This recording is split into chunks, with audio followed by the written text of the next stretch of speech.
यूं तो मेरी समझ में दुनिया की 1001 बातें नहीं आती। जैसे लोग प्रातःकाल उठते ही बालों पर छुरा क्यों चलाते हैं? क्या अब पुरुषों में भी इतनी नजाकत आ गई है कि बालों का बोझ उनसे नहीं संभलता? एक साथ ही सभी पढ़े लिखे आदमियों की आंखें क्यों इतनी कमज़ोर हो गई हैं? दिमाग की कमजोरी ही इसका कारण है या और कुछ? लोग खिताबों के पीछे क्यों इतने हैरान होते हैं, इत्यादि। लेकिन इस समय मुझे इन बातों से मतलब नहीं। मेरे मन में एक नया प्रश्न उठ रहा है और उसका जवाब मुझे कोई नहीं देता। प्रश्न यह है कि सभ्य कौन है और असभ्य कौन? सभ्यता के लक्षण क्या हैं? सरसरी नज़र से देखिए तो इससे ज़्यादा आसान और कोई सवाल ही ना होगा। बच्चा बच्चा इसका समाधान कर सकता है। लेकिन जरा गौर से देखिए तो प्रश्न इतना आसान नहीं जान पड़ता। अगर कोट पतलून पहनना, टाई हैट कॉलर लगाना, मेज पर बैठकर खाना खाना, दिन में 13 बार कोको या चाय पीना और सिगार पीते हुए चलना सभ्यता है, तो उन गोरों को भी सभ्य कहना पड़ेगा जो सड़क पर शाम को कभी कभी टहलते नजर आते हैं। शराब के नशे से आंखें सुर्ख, पैर लड़खड़ाते हुए रास्ता चलने वालों को अनायत छेड़ने की धुन। क्या उन गोरों को सभ्य कहा जा सकता है? कभी नहीं। तो यह सिद्ध हुआ कि सभ्यता कोई और ही चीज़ है। उसका देह से इतना संबंध नहीं है जितना मन से। मेरे इन्हें गिने मित्रों में एक राय रतन किशोर भी हैं। आप बहुत ही सहृदय, बहुत ही उदार, बहुत अधिक शिक्षित और एक बड़े ओहदेदार हैं। बहुत अच्छा वेतन पाने पर भी उनकी आमदनी खर्च के लिए काफ़ी नहीं होती। 1/4 वेतन तो बंगले की ही भेंट हो जाती है। इसलिए आप बहुधा चिंतित रहते हैं। रिश्वत तो लेते नहीं, कम से कम मैं नहीं जानता। हालांकि कहने वाले कहते हैं, लेकिन इतना जानता हूँ कि वह भत्ता बढ़ाने के लिए दौरे पर बहुत रहते हैं। यहाँ तक कि इसके लिए हर साल बजट की किसी दूसरी मद से रुपए निकालने पड़ते हैं। उनके अफसर कहते हैं, इतने दौरे क्यों करते हो? तो जवाब देते हैं, इस जिले का काम ही ऐसा है कि जब तक खूब दौरे न किए जाएं, रियाया शांत नहीं रह सकती। लेकिन मज़ा तो यह है कि राय साहब उतने दौरे वास्तव में नहीं करते जितने कि अपने रोजनामचे में लिखते हैं। उनके पड़ाव शहर से 50 मील पर होते हैं। खेमे वहाँ गड़े रहते हैं, कैंप के अमले वहाँ पड़े रहते हैं और राय साहब घर पर मित्रों के साथ गपशप करते रहते हैं। पर किसी की मजाल है कि राय साहब की नेक नियति पर संदेह कर सके? उनके सभ्य पुरुष होने में किसी को शंका नहीं हो सकती। एक दिन मैं उनसे मिलने गया। उस समय वह अपने घसियारे दमड़ी को डांट रहे थे। दमड़ी रात दिन का नौकर था, लेकिन घर रोटी खाने जाया करता था। उसका घर थोड़ी ही दूर पर एक गांव में था। कल रात को किसी कारण से यहाँ ना आ सका, इसलिए डांट पड़ रही थी। राय साहब, जब हम तुम्हें रात दिन के लिए रखे हुए हैं तो तुम घर पर क्यों रहे? कल के पैसे कट जाएंगे। दमड़ी, हुजूर, एक मेहमान आ गए थे, इसी से ना आ सका। राय साहब, तो कल के पैसे उसी मेहमान से लो। दमड़ी, सरकार, अब कभी ऐसी खता ना होगी।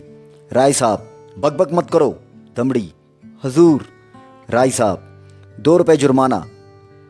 दमड़ी रोता हुआ चला गया। रोजा बक्साने आया था, नमाज गले पड़ गई। 2 रुपए जुर्माना ठुक गया।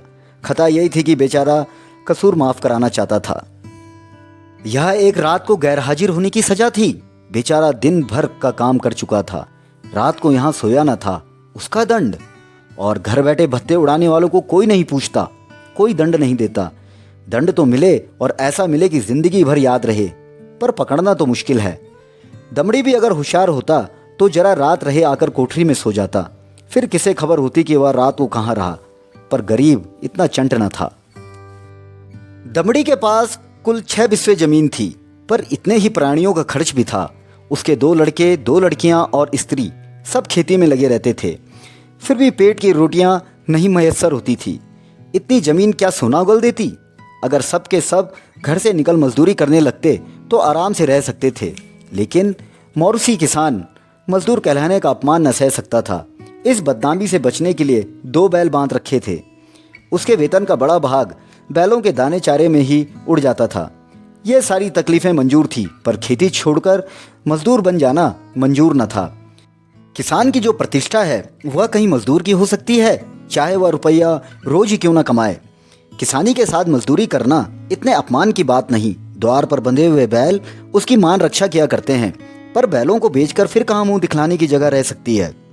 एक दिन राय साहब उसे सर्दी से कांपते देखकर बोले, कपड़े क्यों नहीं बनवाता? कांप क्यों रहा है? दमड़ी, सरकार, पेट की रोटी तो पूरी ही नहीं पड़ती, कपड़े कहाँ से बनवाऊं? राय साहब, बैलों को बेच क्यों नहीं डालता? सैकड़ों बार समझा चुका, लेकिन ना जाने क्यों इतनी मोटी सी बात तेरी समझ में नहीं आती। दमड़ी, सरकार, बिरादरी में कहीं मुंह दिखाने लायक न रहूंगा। लड़की की सगाई ना हो पाएगी, टाट बाहर कर दिया जाऊंगा।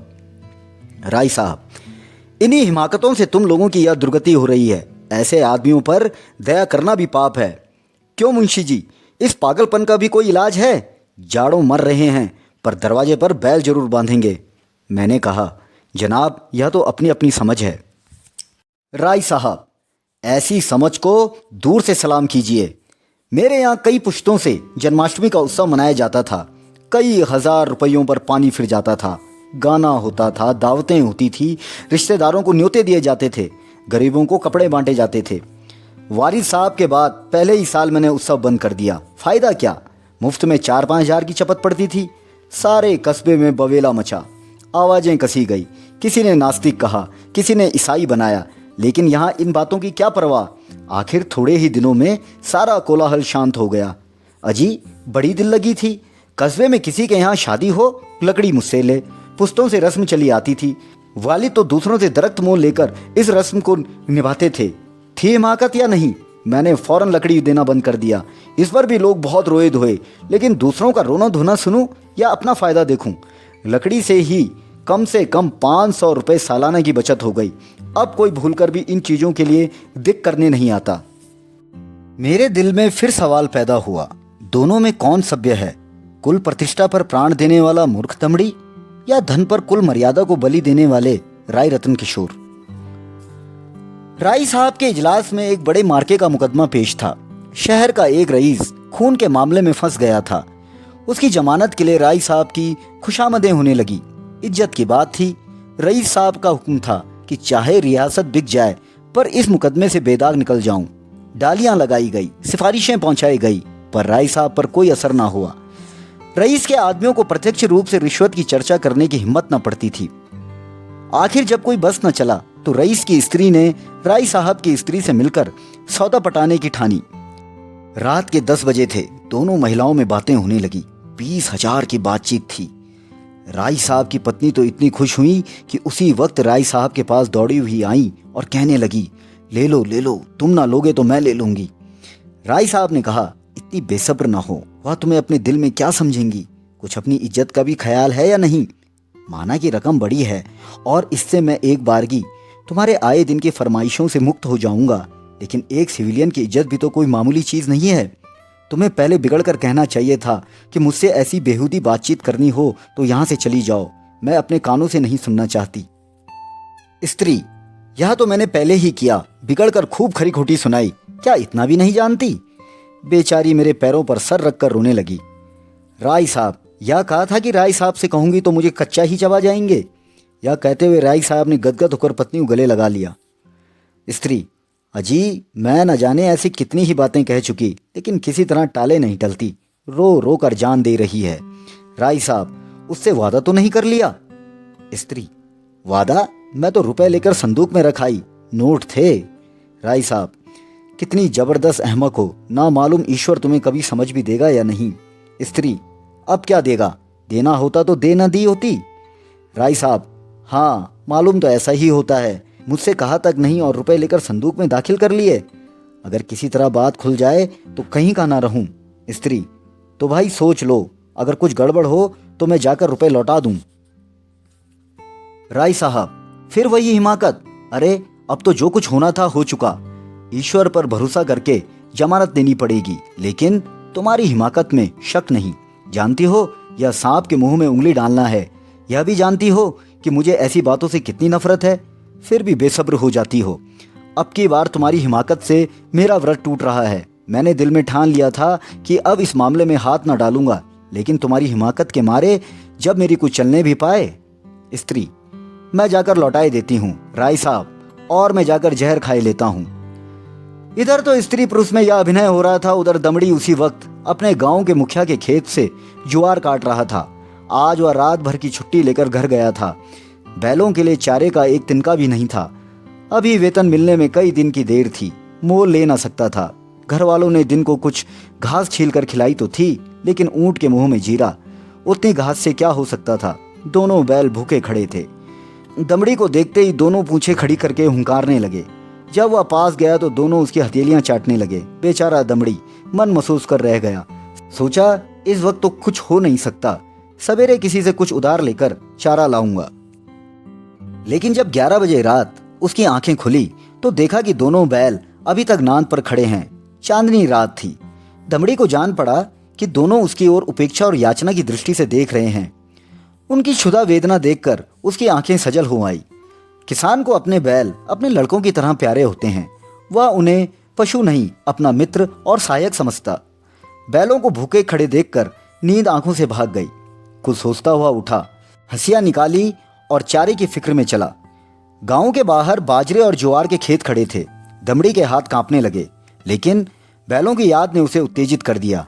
चाहता तो कई बोझ काट सकता था, लेकिन वह चोरी करते हुए भी चोर न था। उसने केवल उतना ही चारा काटा जितना बैलों को रात भर के लिए काफी हो। सोचा अगर किसी ने देख भी लिया तो उससे कह दूंगा बैल भूखे थे इसलिए काट लिया। उसे विश्वास था कि थोड़े से चारे के लिए कोई मुझे पकड़ नहीं सकता। मैं कुछ बेचने के लिए तो काट नहीं रहा हूँ, फिर ऐसा निर्दयी कौन है जो मुझे पकड़ ले। बहुत करेगा अपने दाम ले लेगा। उसने बहुत सोचा। चारे का थोड़ा होना ही उसे चोरी के अपराध से बचाने को काफ़ी था। चोर उतना काटता जितना उसे उठ सकता। उसे किसी के फायदे और नुकसान से क्या मतलब। गांव के लोग दमड़ी को चारा लिए जाते देखकर बिगड़ते जरूर, पर कोई चोरी के इल्जाम में न फंसाता। लेकिन संयोग से हल्के के थाने का सिपाही उधर जा निकला। वह पड़ोस के एक बनिए के यहाँ जुआ होने की खबर पाकर कुछ ऐंठने की टोह में आया था। दमड़ी को चारा सिर पर उठाते देखा तो संदेह हुआ। इतनी रात गए कौन चारा काटता है? हो ना हो कोई चोरी से काट रहा है। डांट कर बोला, कौन चारा लिए जाता है? खड़ा रहे। दमड़ी ने चौंक कर पीछे देखा तो पुलिस का सिपाही। हाथ पांव भूल गए। कांपते हुए बोला, हुजूर थोड़ा ही सा काटा है, देख लीजिए। सिपाही, थोड़ा काटा हो या बहुत? है तो चोरी। खेत किसका है? दमड़ी, बलदेव महतो का। सिपाही ने समझा था शिकार फंसा, इससे कुछ ऐंठूंगा, लेकिन वहां क्या रखा था। पकड़कर गांव में लाया और जब वहां भी कुछ हत्थे चढ़ता ना दिखाई दिया तो थाने ले गया। थानेदार ने चालान कर दिया। मुकदमा राय साहब ही के इजलास में पेश किया। राय साहब ने दमड़ी को फंसे हुए देखा तो हमदर्दी के बदले कठोरता से काम लिया। बोले, यह मेरी बदनामी की बात है, तेरा क्या बिगड़ा? साल 6 महीने की सजा हो जाएगी। शर्मिंदा तो मुझे होना पड़ रहा है।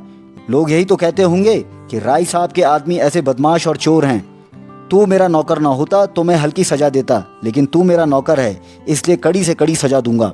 मैं यह नहीं सुन सकता कि राय साहब ने अपने नौकर के साथ रियायत की। यह कहकर राय साहब ने दमड़ी को 6 महीने की सख्त कैद का हुक्म सुना दिया। उसी दिन उन्होंने खून के मुकदमे में जमानत ले ली। मैंने दोनों वृतांत सुने और मेरे दिल में यह ख्याल और भी पक्का हो गया कि सभ्यता केवल हुनर के साथ ऐब करने का नाम है। आप बुरे से बुरा काम करें, लेकिन अगर आप उस पर पर्दा डाल सकते हैं तो आप सभ्य हैं, सज्जन हैं, जेंटलमैन हैं। अगर आप में यह सिफत नहीं तो आप असभ्य हैं, गंवार हैं, बदमाश हैं। यही सभ्यता का रहस्य है।